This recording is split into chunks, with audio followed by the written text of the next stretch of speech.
Pay me, pay me, pay me my silver now. Pay me or go to jail. Pay me my silver Okay, now. so roadrunner.com. Just a quick announcement. I will be chatting with Andy Shackman and Jean-Claude at 3 p.m. Eastern Time today, noon Pacific Time. It's called Banking Failures. We'll be talking about the current banking problems, people not getting their money out of the bank. What does it mean? Where's it headed? Yeah, that's going to be a big issue going forward. Remember, the bad guys want their solution for when the banks collapse. When the derivative market collapses, everything is start fresh. And the question is going to be, what is the new form of money? Who are the deciders, quote, the deciders? And then how will it be implemented, things like that. The banks want CBDCs because they can control you. I don't believe that will happen. I think people have learned that these people who are deciding this, the Klaus Schwabs of the world, the Janet Yellens of the world, the Jerome Powells of the world, have no standing left. They're the ones who got us in this place in the first place. There will be such hatred towards these institutions and bankers and people that the public, at least in the United States, is not going to allow anything like that. They will demand going back to the Constitution, most likely, which was gold and silver as money. Wouldn't you like your government to dole out some gold and silver to you? The United States has the largest official gold hoard in the world, 8,200 tons or something like that. Everybody's account could be credited for a certain amount. Alan Greenspan had suggested that we allocate money according to Social Security balances. Maybe everybody gets like a minimum amount, and then according to Social Security balances, you get allocated more, how much you have paid into the system. People who say we don't have enough gold are completely missing the point. Completely missing the point of a gold standard. There will be no fiat money left when the derivative crash hits. So remember that, because it's important. There won't be any banks. So going forward, yes, you wouldn't even be able to equate it in U.S. dollars, but it'll probably be like $200,000, $300,000 U.S. dollars per ounce of gold, stuff like that. So you'll get allocated a certain amount of gold depending on how much the U.S. government has. I believe they have a hell of a lot more than the 8,200 tons. I believe they have millions of tons, and they've been working on this for a very long time. But we'll find out. But I do think we are returning to a gold standard, at least for the time being, while we need money. There will come a point in time where we don't need money, and that will probably coincide with AI and replicators. Replicators are machines that you just punch in what you want. You can see it on Star Trek. You punch in what you want. Say you want a cheeseburger. And then it takes all the molecules, puts them together, forms an exact replica of a cheeseburger, and voila, you have a cheeseburger. It might even take the energy. You don't even need the molecules, energy, and turn it into molecules, turn it into compounds, turn it into a burger. And you can do the same thing with clothing and just the basic necessities of life. And then you don't need money for the most part. But that's a long way out. Well, a long way these days in the computer world, maybe 50 years out or maybe 100 years out. Kind of a long time, but not that far off. Remember, we already have 3D printing.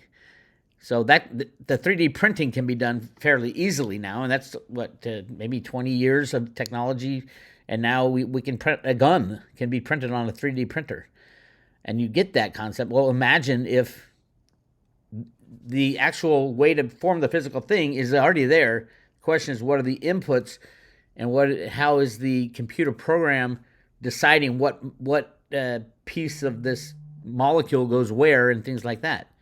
That's all possible. And as we can see from the early days of Star Trek, like in, the early 60s, I think, or something like that, they had all these gadgets that we thought were so, oh my God, this handheld recorder in your hand, and beam me up, Scotty, all that stuff. A lot of it has already come true, and most of it is coming true. So who was Gene Roddenberry hooked up with? I don't know, truthfully. but yeah, but again, that's 50 to 100 years off the need for no money. And obviously, we're turning into spacefaring creatures, which I think we are, not with these rockets that Elon's flying up in the sky, more with gravity type technology. We have it. We re-engineered it from the down alien craft and all that shit. So yeah, but I don't think we'll get into that. Although John Cloud loves to talk about this stuff, and he's going to give an update on the physical market. Where are we? Who's buying? I would love to know more about the person who bought 50 million ounces of silver eagles, clearly at a high price, was paying a huge premium because the U.S. Mint wasn't making enough eagles, which they seem to have turned around, but I would not count on it. If you look at the numbers, last month they did almost 4 million ounces, which is unheard of in a regular month for Ventures Gibson, the head of the Mint, Joe Biden's HR professional who was put as head of the Mint. But it looks like November, very quick drop off on that. They just posted they've only done 356,000 eagles in all of November. So I would expect, going back to Jack Sermon when he told me that they got some more silver blanks and will do between 24 and 25 million. I suspect that's, right now it's at 22, so that's about where we'll end up. Maybe closer to the 24 million mark. But I would like to point out to people a few things. One, on the private road, I have a post about an announcement coming up that will be the most bullish silver announcement in the history of mankind. Yeah, go check that out if you're on the private road. But also, just besides that, the world is falling apart and silver hasn't done anything. Silver is literally at less than one half of its all-time high from 1980, less than one half of its all-time high from 2011, where gold is could break out through its all-time high and create a new all-time high. Why is that? Because there's massive amounts of gold. Not that you need massive amounts of gold on the derivative exchanges, but there is massive amounts of gold. The bankers own most of it, so of course they want the price to go higher. They don't have silver, so they want the price to go lower. You can explain that to Jeffrey Christian, who just stuck his foot in his mouth. Again, it's like every time the guy goes on a video, he just sticks his foot in his mouth and he says, people don't understand the market like I do. And then he explains all about silver manipulation, how the market makers are selling to the retail investors because there is no one else to take the other side of the trade. So they're selling into their own customers buying. And he said that's what market makers do. That is not what market makers do. And there's not supposed to be any market makers on the COMEX. It's supposed to be an exchange. You put in your order, all the orders are matched, and then if someone meets your order, then the silver is sold to you, or the futures or the options contract is sold to you. It is not the job of the bullion banks who have customers that want to go long to short into that long. That's the most ridiculous thing I can ever imagine. And Jeffrey Christian says that's exactly what's happening. The bullion banks and market makers, he calls them, are shorting into their customers long because there's no one else at the other end. Well, if the price rises, there'll be plenty of people at the other end, Jeff. That's how free markets work. Idiot. Guy's an idiot. Anyway, all right. So again, 3 o'clock Eastern time. Check that out. I'm also talking to Will Lair today. We're going to be going over some great stuff. I don't know if it can be on the public road, might be on the private road, or we might do half and half. And I'll edit out the parts that can't be talked about on YouTube because you can't talk about them. By the way, this might get... well, let's just talk about the delays. So starting last Friday, banks said, oh my God, there's delays in people getting their money. I do think they love overnight money. Don't forget what happened on Friday. JP Morgan was added back into the repo pool by the Fed. They had been gone since they abused it way back in 2019, September. Jamie Dimon had pulled out like $130 billion overnight to make the price of the overnight money jump to 10%. Then Trump nailed them with the RICO charges in rigging the gold and silver markets. And we all know what happened after that. But the question now is, why is JP Morgan getting back into the repo market? I think this is absolutely emergency. You need a big player who's confident and willing to rig any market at any time for anybody, as long as they get their share.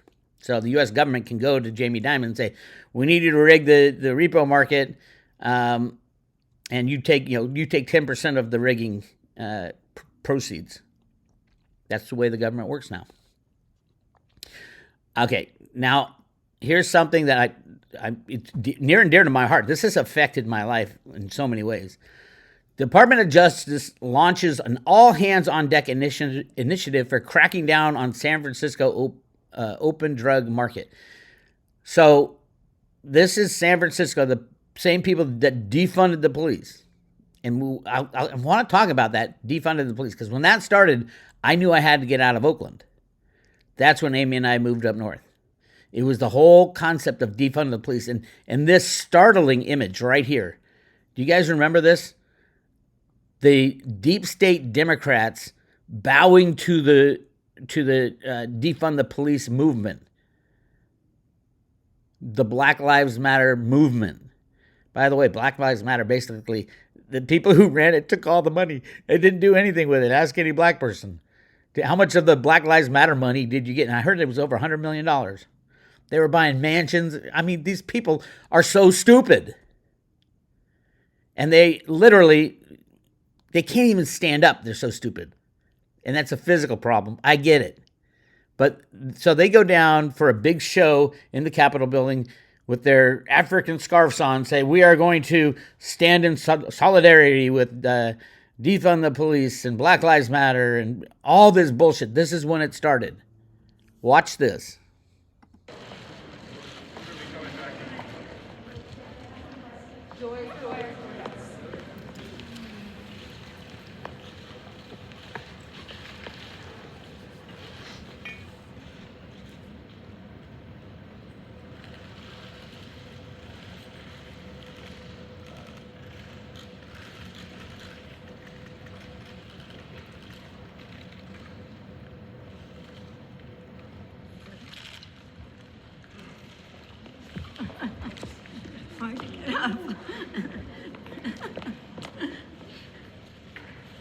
And cut.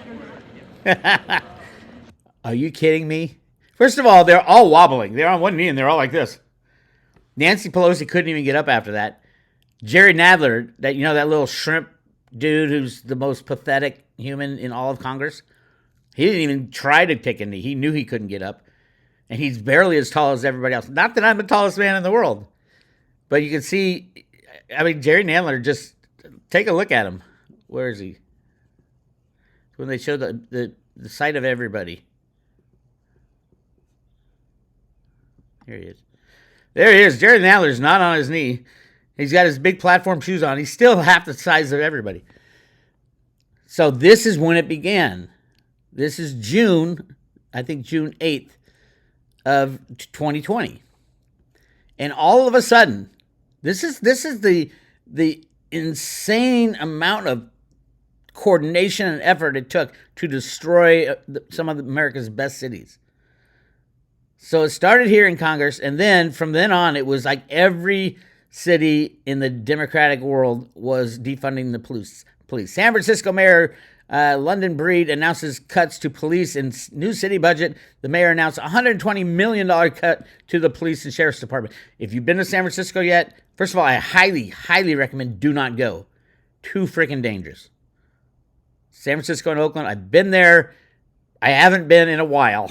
It is so dangerous. And leave your windows open if you're driving a car, because they'll smash and grab anything in there. Let them go through your car. Don't leave any valuables in your trunk either, by the way. And you'd be better off wearing a bulletproof vest. In once I worked in San Francisco for decades. I loved San Francisco. I commuted to San Francisco. I spent so much time in San Francisco. It was a wonderful, vibrant, happening city with people doing great things. And now it's a complete shithole because of this action. And many others. But that's San Francisco. New York City passes budget with $1 billion cut to NYPD. This is when it all happened. Look, July 1st, right after these assholes sat on a knee to tell the world that they're in line with the deep state agenda of defunding the police. Seattle City Council approves plan to defund the police department. That's in August.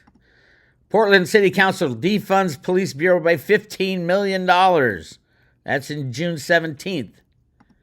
Austin City Council cuts police department budget by 1/3 in August 13th.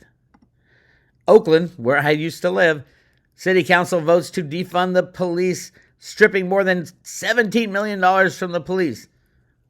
I'll guarantee you, this was all part of this plan.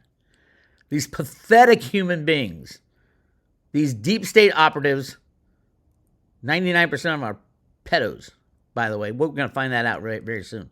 Probably shouldn't say that on this, but hey, I'm pissed. And then, just for the cherry on top, San Francisco backs reparations plans, including $5 million to eligible black adults. So San Francisco, who has no money now and can't afford anything, voted or set up a commission, and all the supervisors were on board to give each black person $5 million because they were slaves once. Not because they were slaves, though. They were never slaves. Oh, by the way, slavery was illegal in California. There was never any slavery in California. But San Francisco, being the fucking most ridiculous place run by these ridiculous people, it's why real estate values have absolutely plummeted. And all companies are leaving by the droves. It was once an amazing city, and now it's a piece of shit. And I don't see any way it can reverse what's already there. So they're going to give $5 million to each black person. Raise your hand if you identify as a black person. Yep, they believe in that too. You can identify as anything you want. And how are they going to, how black do you have to be? Say your skin tone is white, but you have a black father and a white mother. Does that count as a black person? You see the complications here? Or maybe 2 generations ago, or back in the slave days, that your great-great-great-grandfather had sex with a white woman and had a kid. Is that still black? It gets very racist. This whole concept of paying reparations because of skin color, because of blacks were once slaves in the United States of America. Do with it as you will. Personally, I wouldn't stoop so low as to move to San Francisco to try to just get this $5 million. I don't think they'll ever pay it out. Where are they going to get the money? They don't have any money, which is just going to piss off the black population of San Francisco even more. But you guys voted for it. It is, oh my God, this is the insane world we live in. I think it's all about to crack up and get destroyed very soon. Very soon. Very interesting if you're a silver lover. This is part of what the announcement's going to be, but here's an article on Zero Hedge. Too favored to fail. Taxpayers bail out Biden's green friends. The Green New Deal, they're going to pump money into it like you would not believe. Big announcements coming about that. But Joe Biden has a green slush fund worth billions of dollars. He's not afraid to use it. Recent revelations uncovered that the CEO and lobbyists of Rivian, an electric vehicle manufacturer, held a quiet meeting in the White House with Biden's climate czar. Guess who? John Podesta, the leader of the children issue. That guy is the most horrific human, right? Him and his brother. I mean, these people are just so vile. It's piss me off. Do I think this is the real John Podesta? No, I think they took him out a long time ago. But we got to still play the game, right? So, yeah. Companies that are creating Green New Deal stuff, electric cars, solar panels, as the economy gets worse, the crazy Democrats are going to pump money into it. So there is no failure for, because people keep saying to me, "Oh, Bix, you don't understand. When the economy starts falling apart, all these companies are going to go bankrupt." No, they're going to be bailed out. All the green companies are going to be bailed out globally. And remember, the consumption of silver, not just the United States. The largest consumer of silver is China. China's already bailed out the real estate market, and they keep doing it. They're creating zillions of miles of solar power. So they'll do a coal plant and then a solar plant, massive just arrays of solar panels, so that they can say they're doing their part. It's just so crazy. The world is absolutely nuts. So anyway, again, we're going live at 12 o'clock Pacific time. Andy Scheckman, Jean-Claude, and myself. I will be talking about some new stuff related to the Silver Eagles.